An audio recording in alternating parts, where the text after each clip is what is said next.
tua vou proclamar. Tudo bem com você? Quero cumprimentá-lo com a paz do nosso Senhor Jesus Cristo. Damos graças ao nosso Deus por cada bênção que Ele tem derramado sobre nós. Hoje é segunda-feira, dia 8 de novembro. Ontem à noite nós tivemos um culto maravilhoso na nossa igreja, aqui na Igreja Batista da Graça, aqui na cidade de Uberaba. Nos últimos domingos, começamos no domingo de ceia do ano passado e finalizamos ontem meditações a respeito da cruz do Senhor, mais especificamente com o título A Mensagem da Cruz. Mas o problema é que ontem na pregação nós tivemos um problema com o som da igreja e o celular que nós usamos para gravar, ele não captou o som. E aí nós queremos ter um som de qualidade para poder postar essas mensagens. Tem alguns irmãos que têm acompanhado essas mensagens e nós damos graças a Deus por essas vidas. E para poder oferecer um som de qualidade, decidimos repregar, reapresentar essa mensagem. Tá bom? Então nós estamos gravando, será colocado, e você que está nos assistindo, que seja abençoado com a palavra do Senhor, tá? Nós temos feito meditações a respeito da cruz do nosso Senhor Jesus, a mensagem da cruz, esse é o título que nós escolhemos para essas meditações. Ontem à noite nós tivemos a ceia do Senhor e nós finalizamos essas mensagens, no total de 6 mensagens. Então essa é a última mensagem, a última meditação com esse tema. Nós vimos na primeira mensagem a respeito do vexame que o Senhor Jesus Cristo sofreu em nosso lugar na cruz do Calvário. Estudamos Isaías 53.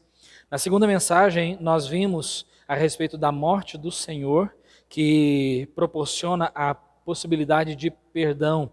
Ela nos dá perdão. Como aquele malfeitor foi perdoado, um que estava ao seu lado foi perdoado, porém o outro rejeitou o Senhor Jesus. Aí nós entendemos que Jesus, ele se interpõe, dividindo toda a humanidade entre aqueles que têm Cristo e aqueles que não têm Cristo. Na terceira mensagem nós vimos a respeito, começamos a estudar 1 Coríntios, nos capítulos 1 e 2 especificamente. Se você verificar 1 Coríntios capítulos 1 a 4, Paulo ele usa ali vários argumentos para poder combater as divisões que estavam tendo naquela igreja.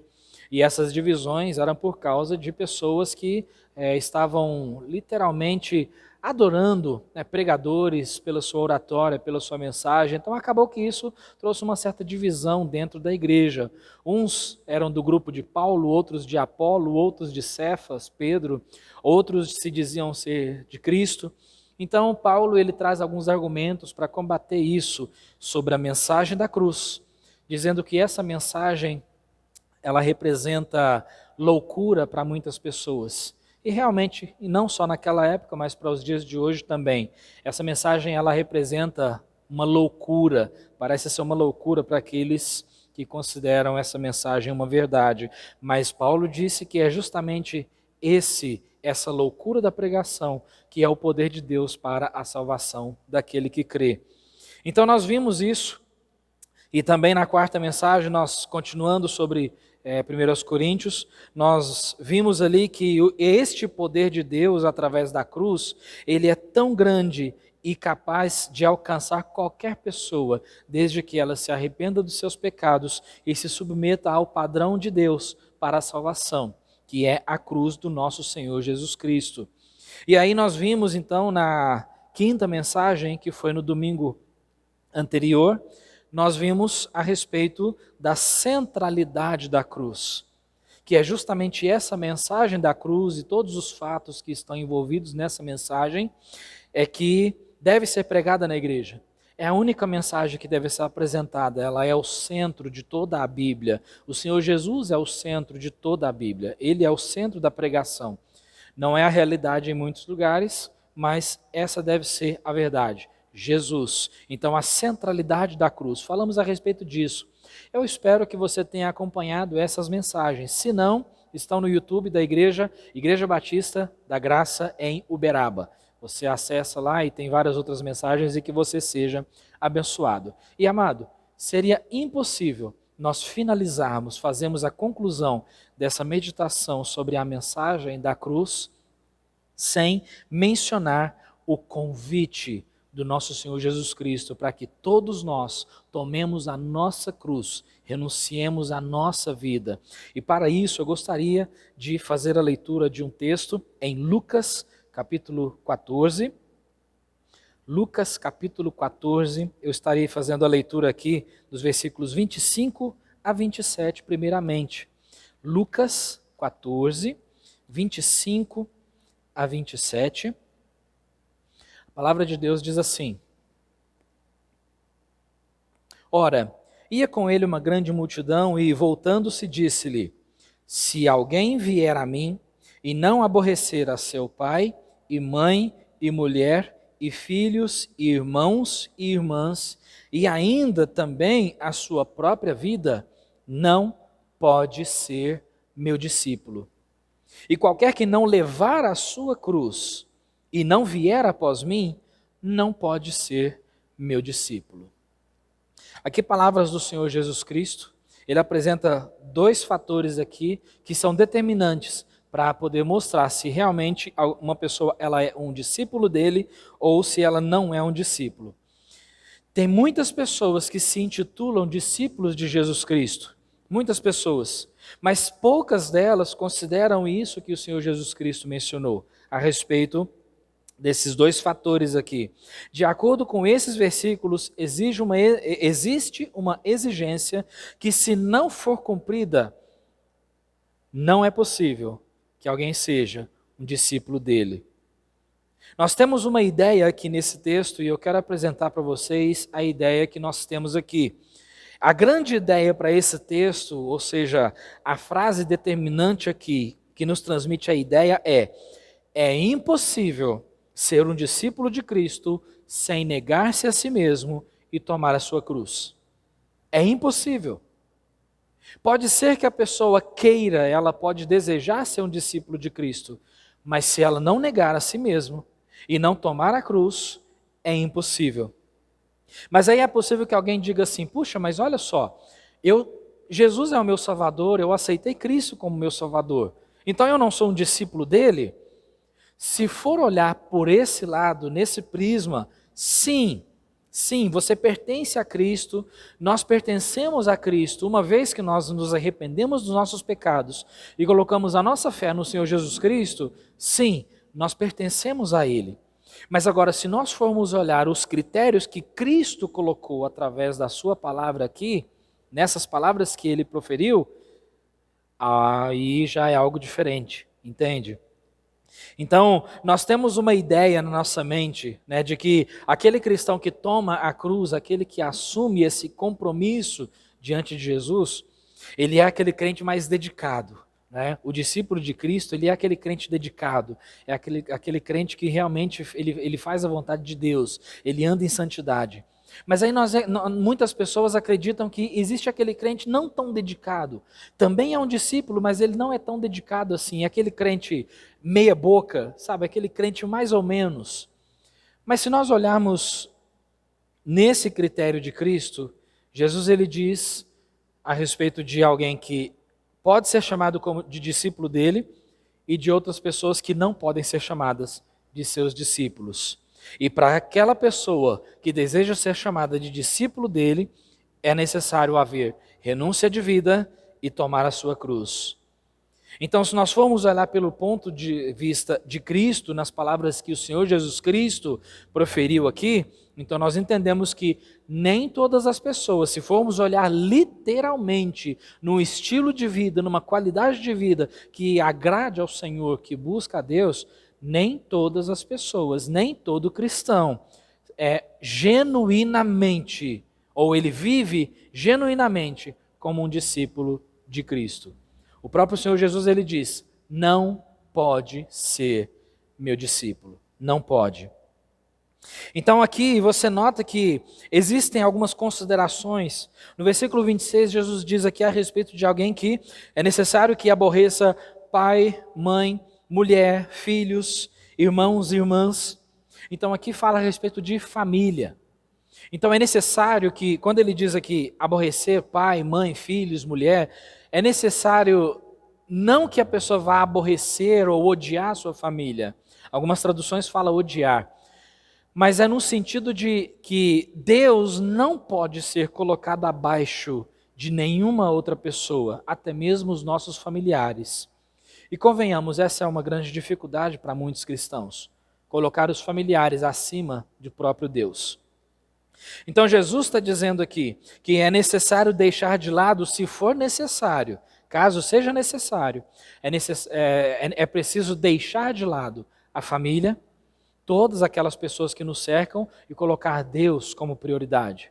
É necessário isso. E ele diz aqui não só isso, mas ele fala, e também a sua própria vida. Odiar a sua própria vida. Ou seja, a sua própria vida deve ser deixada de lado para que Deus seja o primeiro, para que Deus seja colocado em primeiro lugar.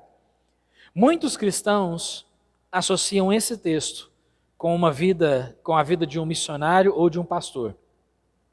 E sim, nós conhecemos muitos homens de Deus que deixaram seus familiares, deixaram todos os seus queridos, deixaram o emprego, deixaram a sua própria vida, né, e foram servir a Deus no campo missionário. Pastores que deixaram familiares, né, deixou pai, mãe, irmãos, e eles saíram com a sua esposa e filhos e foram para um outro lugar longe para poder servir ao Senhor. Então sim, se aplica nesse sentido. Mas amados, Jesus está dizendo aqui para todos os cristãos, aquele que não deixar pai, mãe, filhos, irmãos e por amor de Cristo, para que Deus seja colocado em primeiro lugar, ele diz que não pode ser seu discípulo. Então, quando ele diz a respeito disso, deixar, não significa que alguém tem que odiar a sua família, tem que desprezar a sua família. Muito pelo contrário, nós temos o mandamento na palavra de Deus de que devemos cuidar da nossa família, porque se nós não fazemos isso, somos piores do que os infiéis. Mas Jesus está dizendo aqui que nada deve se interpor entre o nosso relacionamento com Deus. Deus deve sempre ser o primeiro, sempre. Ele sempre deve ser colocado em primeiro lugar. Por isso ele diz aqui, e até a sua própria vida. Até a sua própria vida, porque todo esse contexto que nós vemos sobre pai, mãe, irmãos, tudo isso se relaciona com a nossa própria vida. E a nossa própria vida deve ser colocada de lado para que o Senhor Jesus Cristo seja glorificado através de nós. Então, irmãos, não pense que esse ensinamento de Cristo é somente para um pastor ou para um missionário. Aqui é para cada cristão que deseja ser chamado de discípulo do Senhor Jesus Cristo. Então, olha só, tanto é que ele diz algumas coisas aqui, Jesus diz que não é para qualquer um. Não é qualquer pessoa que simplesmente diz, eu sou um discípulo de Cristo. Não. Isso aqui envolve uma qualidade de vida, envolve um estilo de vida. E Jesus diz aqui que antes que uma pessoa chegue a dizer, eu sou discípulo de Cristo, é necessário ele parar, refletir, meditar, como em português nós dizemos, colocar na ponta do lápis, para poder saber se realmente ele tem condições para se chamar como discípulo de Cristo. Tanto é que, se você olhar aqui no contexto todo, Jesus continua o assunto, dizendo aqui duas ilustrações que nos ajudam a compreender um pouco melhor. Primeiro ele fala a respeito de um homem que vai construir uma torre, e depois ele fala a respeito de um rei que vai sair à guerra. Sobre a torre, olha só o que ele diz. Continuando o mesmo texto. Pois qual de vós, querendo edificar uma torre, não se assenta primeiro a fazer as contas dos gastos, para ver se tem com o que a acabar? Para que não aconteça que, depois de haver posto os alicerces, e não a podendo acabar, todos os que a virem comecem a escarnecer dele, dizendo, este homem começou a edificar e não a pôde acabar. Então Jesus está dizendo aqui, ele usa uma ilustração a respeito de um homem que vai construir uma torre. E ele diz assim, Jesus diz, primeiro ele fala, aquele que não colocar em segundo plano os seus familiares, inclusive a sua própria vida, não pode ser meu discípulo. E ele diz, aquele que não toma a sua cruz, não pode ser meu discípulo. E depois ele fala aqui a respeito desse homem que vai construir uma torre. Então ele diz, e qual homem que, quando ele vai construir uma torre, primeiro ele não senta, ele não se assenta, ele faz as contas para saber se ele tem condições para terminar aquela torre, porque se ele não termina, as outras pessoas vão olhar para ele e escarnecer dizendo, olha lá, não conseguiu terminar. Vamos fazer uma ligação aqui daqui a pouco com isso. Mas depois ele fala a respeito de um outro exemplo. Ele diz, ou qual é o rei que indo à guerra a pelejar contra outro rei, não se assenta primeiro a tomar conselho sobre se com 10.000 pode sair ao encontro do que vem contra ele com 20.000?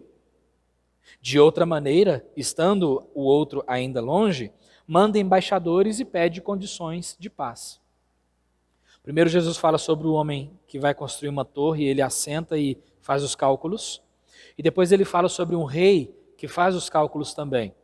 Porque se um rei ele tem 10.000 soldados, mas tem outro rei que vem contra ele com 20.000 soldados, esse rei primeiro ele assenta, ele faz as contas para saber se ele tem condições de vencer aquela guerra. Se não, ele manda embaixadores para poder fazer condições de paz ali. Embaixadores, representantes. Ele manda um representante para tentar fazer as pazes para que não haja guerra, porque ele sabe que não vai conseguir. Por que Jesus diz isso no mesmo contexto? Porque Jesus está apresentando para nós aqui o fato de que, assim como aquele homem precisava calcular, fazer o cálculo, o custo, os gastos, todo o esforço para construir aquela torre, e aquele outro para poder sair à guerra, nós precisamos fazer os cálculos do custo, o gasto, todo o empenho que nós precisamos para sermos chamados de discípulos de Cristo. Entendeu agora? Não é para qualquer um. Não é qualquer pessoa que se intitula como discípulo de Cristo. É somente aquele que realmente ele assenta, faz os cálculos e ele entende, realmente, eu preciso ser um discípulo de Cristo. E para isso eu preciso deixar os meus familiares, eu preciso colocar Deus em primeiro lugar, acima dos meus familiares, até mesmo acima da minha própria vida. Aí eu posso ser um discípulo de Cristo. Lembrando novamente, não para deixar os seus familiares, não para odiar os seus familiares, não para rejeitar os seus familiares, mas no sentido de que Deus deve vir primeiro, acima do que os familiares. Porque essa é uma grande dificuldade para muitos cristãos hoje em dia. Então Jesus ele fala a respeito disso. Quem é que tem condições de ser um discípulo? Aquele que, por causa de Deus, precisa renunciar, às vezes precisa renunciar à sua família, à sua própria vida e os seus bens. Versículo 33, ele continua a história e parece que ele faz uma conclusão aqui. Diz assim, assim pois, ou seja, dessa forma que um homem que vai construir a torre e um rei que vai à guerra assentam e fazem os cálculos, assim pois, qualquer de vós que não renuncia a tudo quanto tem, não pode ser meu discípulo. Não pode ser meu discípulo. Então é necessário que ele renuncie a tudo quanto tem, a sua própria vida. Então é necessário isso. Em outra ocasião, o escritor desse evangelho, Lucas, presenciou Jesus dizendo o mesmo conceito em outra ocasião. Então ele vai ficando cada vez mais claro para nós que não é qualquer um que se encaixa nisso. Eu vou ler aqui um momento anterior em Lucas capítulo 9. Aqui Lucas escreveu palavras de Jesus também, quando ele diz assim, nos versículos 23 e 24. E dizia a todos, se alguém quer vir após mim, negue-se a si mesmo, tome cada dia a sua cruz e siga-me. Pois qualquer que quiser salvar a sua vida, perdê-la-á. Mas qualquer que por amor de mim perder a sua vida, a salvará. Novamente Jesus diz aqui que se alguém quer ir após ele, negue-se a si mesmo e tome cada dia a sua cruz. Negue-se a si mesmo e tome cada dia a sua cruz. Então esse negar a si mesmo significa o que ele disse no versículo 24. Negar a sua própria vida. Ele diz aqui que aquele que quiser salvar a sua vida, preservar a sua vida, porque ela é tão preciosa para ele mesmo, na realidade ele vai perdê-la. Mas aquele que renuncia à sua própria vida por amor ao Pai, diz aqui que esse, na realidade, ele salvará a sua vida, porque ele estará vivendo uma vida inteiramente para a honra e glória de Deus. Mas algo interessante aqui, ele disse a respeito de negar-se a si mesmo e tomar cada dia a sua cruz. Cada dia. Então são dois critérios aqui que Jesus utiliza e ele é bem claro e enfático nisso. Negar a si mesmo e tomar a cruz. Negar a si mesmo, embora nós tenhamos dificuldades de praticar, nós não temos tanta dificuldade para entender. O que significa negar a si mesmo? Deixar a sua vida de lado para que o Senhor possa ser evidenciado através da sua vida. Isso é negar a si mesmo. Negar a sua vontade, os seus desejos, negar os seus valores e colocar a vontade do Pai acima da sua, acima da minha. Isso é negar-se a si mesmo. Mas fica a pergunta, e tomar a cruz? Porque se nós queremos ser discípulos de Cristo, então nós precisamos negar a nós mesmos, nós já temos uma ideia disso, e tomar a cruz. Então, o que significa tomar a cruz? Nós precisamos entender isso. O que significa tomar a cruz? Tem muitas pessoas que são completamente equivocadas com o que significa tomar a cruz. Muitas pessoas são equivocadas com isso. Para muitas pessoas, tomar a cruz significa enfrentar uma doença. Até nós ouvimos muitas pessoas dizerem, puxa, olha, eu tenho essa doença e está sendo difícil. É a cruz que o Senhor me deu. Para outras pessoas é uma dificuldade a vencer. Eu estou tendo essa dificuldade, então essa é a cruz que o Senhor me deu. Mas será que realmente significa isso?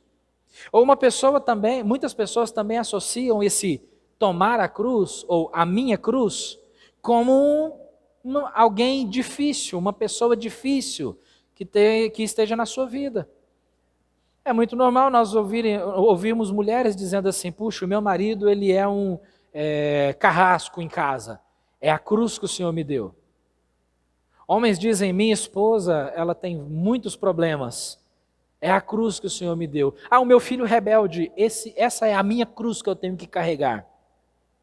Amado, será que realmente é isso que significa cruz? Será que realmente é isso? Se fosse assim, coisas desse tipo, por exemplo, se cruz fosse um problema que nós enfrentamos, então isso significa que enquanto nós temos aquele problema, nós estamos carregando aquela cruz. Mas assim que quando nós vencemos aquele problema, não tem mais aquele problema, ele foi solucionado, não tem mais cruz para carregar. Mas Jesus diz aqui, tome cada dia a sua cruz. Então essa ilustração, cruz, para nós não faz muito sentido, porque nós não entendemos muito bem, como eles entendiam lá no primeiro século, a respeito de cruz. Nós não entendemos muito bem a respeito disso. Então, mas fazia muito sentido para esta época aqui, para aquela época na qual as pessoas se encontraram. Então, a cruz era uma forma comum de execução, usada principalmente pelos soldados romanos. Então, é interessante que, eu não sei você, mas muitas pessoas, e até eu, houve momentos na vida que eu sempre imaginava que os únicos que morreram crucificados foram Jesus e aqueles dois malfeitores. Depois, com o passar do tempo, estudando e aprendendo mais sobre a história cristã, sobre toda a trajetória da igreja primitiva, aí sim eu cheguei a entender que milhares de cristãos morreram crucificados. Milhares de cristãos. Muitos. Inclusive, nós temos discípulos de Jesus que morreram crucificados. O apóstolo Pedro diz a história que morreu crucificado, de cabeça para baixo. Porque não se achava digno de ser crucificado como Salvador, como Jesus. Então ele pediu para ser crucificado de cabeça para baixo, assim diz a história. Nós temos André, o discípulo André também foi crucificado, mas numa cruz em forma de X. Por isso existe aquela cruz de Santo André, que é usada por algumas seitas, né? Mas ela é uma cruz em forma de X. Muitos cristãos morreram crucificados. Então a cruz, ela não representa simplesmente dificuldades, problemas ou pessoas difíceis na nossa vida, doenças e etc. Não! Cruz representa morte. A cruz representa morte. E é justamente sobre isso que Jesus está mencionando. Quando Jesus nos manda tomar a cruz e segui-lo, não está dizendo que nós devemos morrer literalmente. Embora nós devemos estar prontos para morrer por Cristo, se assim for a vontade do Pai. Mas ele está falando sobre assumir um modo de viver diário de quem morreu para si mesmo. De quem morreu para si mesmo. E agora ele vive somente para Cristo, para fazer a vontade de Cristo, porque toda a satisfação está em Cristo. E ele enxerga que Jesus é suficientemente tudo aquilo que nós precisamos. Isso é morrer para si mesmo. E é isso que eu creio que Jesus está dizendo aqui. E foi justamente isso que nós vemos exemplos de homens de Deus na Bíblia que seguiram esse conceito.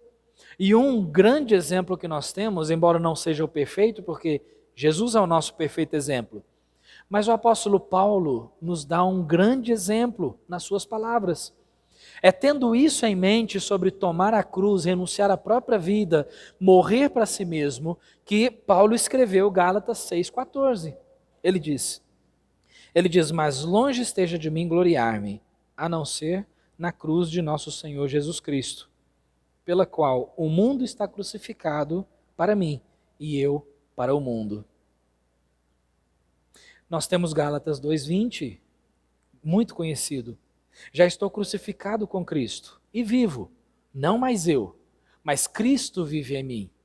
E esta vida que agora eu vivo na carne, nesta carne aqui, vivo-a na fé do Filho de Deus, o qual me amou e se entregou a si mesmo por mim. O que Paulo está dizendo? Agora vivo, não mais eu, mas Cristo vive em mim. Por quê? Eu estou crucificado com Cristo, eu morri com Cristo. É isso que Paulo está dizendo. Por isso é necessário o cristão morrer para si mesmo. Então, em Atos capítulo 20, nós temos ali o apóstolo Paulo novamente, e ele, nas suas viagens, ele chama os anciãos de Éfeso para poderem ter uma conversa. E ali ele explicou que estava indo para Jerusalém e ele não sabia o que o estava esperando por lá. Parece que de alguma forma Deus estava mostrando para ele que a sua morte estava próxima.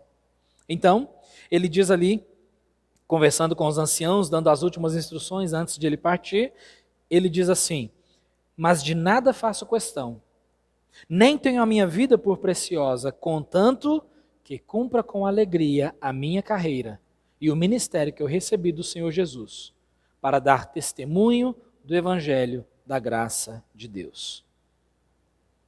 Então Paulo está dizendo ali em Atos 20, ele diz assim: olha, eu estou indo para Jerusalém, não sei o que vai estar me esperando por lá, mas eu não faço questão disso, eu não faço questão de nada disso, e nem tenho a minha vida por preciosa, contanto que eu cumpra com alegria a minha carreira e o ministério que eu recebi do Senhor Jesus. O que Paulo estava dizendo? A minha vida não é preciosa, o que é precioso para mim é Cristo, a minha satisfação está em Cristo, em obedecer à voz de Cristo. E Paulo foi um excelente exemplo disso, de alguém que negou a sua própria vida para viver a vida de Cristo, para Cristo. Mas, que nem eu falei, Paulo não é o nosso perfeito exemplo. Jesus sim. Jesus disse em João 6,38, porque eu desci do céu, não para fazer a minha vontade, mas a vontade daquele que me enviou. Jesus renunciou à própria vida por amor ao Pai, em obediência ao Pai. Consegue entender o que significa tomar a cruz? Consegue entender isso? Então veja que Lucas se preocupou tanto com isso, que ele narrou esse fato no capítulo 14, aqui no capítulo 9, versículos 23 e 24, nós vimos isso. E não só isso, mas no capítulo 9 também, nos versículos 57 em diante, novamente ele menciona esse fato. Ele diz: e aconteceu que, indo eles pelo caminho, lhe disse um, olha só o que Lucas narrou, um discípulo disse para Jesus: Senhor, seguir-te-ei para onde quer que fores. E disse-lhe Jesus: as raposas têm covis, e as aves dos céus ninhos, mas o Filho do Homem não tem onde reclinar a cabeça. E disse outro, Jesus disse a outro: segue-me. Mas ele respondeu: Senhor, deixa que primeiro eu vá a enterrar meu pai. Mas Jesus lhe disse: deixa aos mortos o enterrar os seus mortos. Porém tu, vai e anuncia o reino de Deus.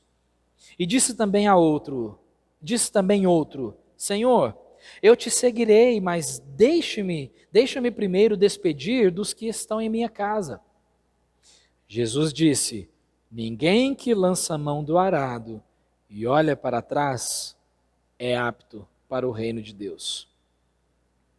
Você vê que essas mesmas desculpas são as desculpas que os cristãos utilizam nos dias de hoje para não tomar a sua cruz, para não renunciar a si mesmo, para não renunciar até mesmo à sua própria família, se for necessário, por amor ao Pai. Você vê aqui que um disse: Senhor, eu vou, mas deixa primeiro eu enterrar o meu pai.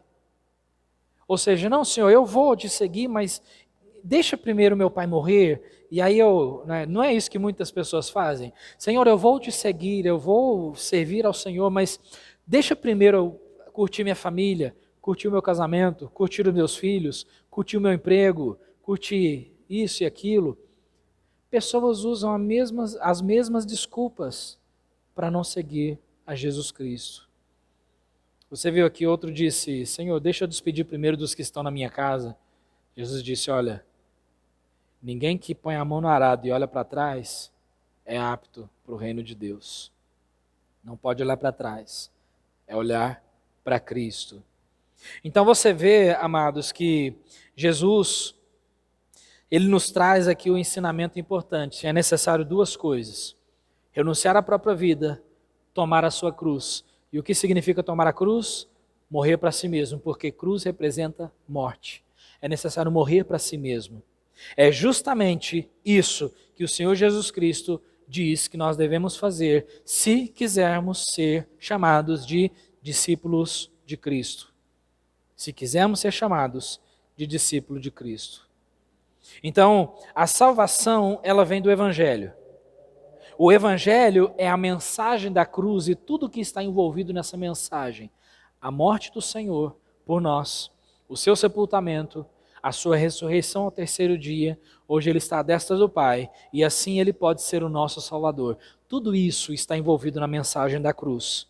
E a mensagem da cruz nos oferece o perdão de Deus, a possibilidade de nós vivermos para Ele e um convite para morrermos para nós mesmos.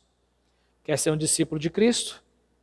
Então, como Jesus nos ensinou, pense, reflita, medite, faça os cálculos dos gastos, do alto custo, como aquele homem que queria construir a torre, como aquele rei que iria sair para a guerra. Faça as contas, faça as contas. Se algum de nós não estivermos dispostos a negarmos a nós mesmos e levarmos a nossa cruz, que representa morte para si mesmo, Jesus diz: não pode ser meu discípulo. Olhando por esse lado, será que você somos realmente discípulos de Cristo? Somos discípulos de Cristo? O primeiro passo é salvação. A mensagem da cruz nos oferece o perdão de Deus, porque naquela cruz Jesus morreu pelos nossos pecados e Ele é o único Salvador, o único que pode nos perdoar. A pessoa que aceita esse sacrifício de Cristo, o perdão de Deus, aquele que aceita Jesus como o único e suficiente Salvador da sua vida, nada de igreja, nada de religião, somente Jesus, assumindo que Cristo morreu no seu lugar. Então, ótimo, esse é o primeiro passo. Depois, o próximo passo é renunciar à própria vida e tomar a sua cruz, morrer para si mesmo. E aí, quando nós fazemos isso, nós nos tornamos discípulos de Cristo e nós glorificamos a Deus. Quando as outras pessoas olham para nós, eles não vão ver a nossa vida, eles vão ver Cristo. Como Paulo disse, Cristo vive em mim. E agora, a vida que eu vivo-a na fé do Filho de Deus, o qual me amou e se entregou a si mesmo por mim. Vale a pena? Vale. O custo é alto, não é para qualquer um. Não é para qualquer um. Tem um alto custo. Mas, amados, família não é errado. Na realidade, família é uma grande bênção. Família é uma grande bênção. A nossa vida é uma grande bênção. O fato de nós estarmos vivos, isso é uma grande bênção de Deus. Tudo isso é muito precioso. Mas sabe de uma coisa? Deus deve vir muito acima de todas essas coisas, até mesmo da minha própria vida e dos meus familiares. E é sobre isso que Jesus diz: aquele que quer ser meu discípulo, negue-se a si mesmo e tome a sua cruz e me siga. Você é discípulo de Cristo? Será que eu sou um discípulo de Cristo? Não é algo impossível. Se fosse impossível, eu creio que Jesus, nós poderíamos dizer que ele é injusto, de pedir algo de nós que está além da nossa capacidade. Mas não é impossível. Jesus disse que nós devemos ser discípulos dele. Amém? Pertencemos a Cristo, sim. Mas será que somos verdadeiramente discípulos? Fica aí essa meditação. Eu espero que Deus abençoe sua vida com a palavra. Espero que o Espírito Santo faça todas as aplicações na sua vida e na minha vida. Ele é perfeito em fazer as aplicações. Então que Deus abençoe imensamente. Eu quero orar por mim e por você. Senhor, agradecemos a Ti, Pai, por esse momento de meditação e pedimos, ajude-nos, ó Deus, que nós possamos ter a ousadia e a coragem de renunciarmos à nossa vida, tomarmos a nossa cruz, morrermos para nós mesmos e vivermos uma vida inteiramente para o Senhor. Te louvamos, ó Deus, pela nossa salvação e agradecemos ao Senhor pela oportunidade que temos de ser discípulos do Senhor. Oramos agradecidos, em nome de Jesus. Amém. Deus te abençoe.